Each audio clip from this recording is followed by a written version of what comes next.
How to set up Wi-Fi on your Voltas AC. Complete Smart AC Guide. Step 1. Turn on AC and enable pairing. Press the Wi-Fi button on the remote until the Wi-Fi light starts blinking. Step 2.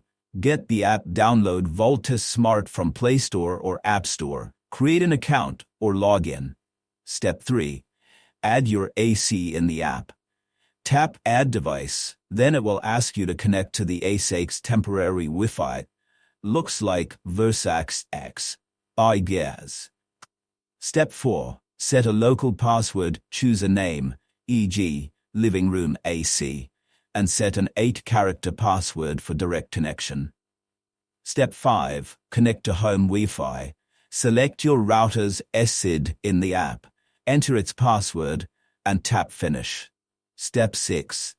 Check the Wi-Fi light. Once the setup completes, the AC's Wi-Fi indicator should stay steady, not blinking. That means it's online.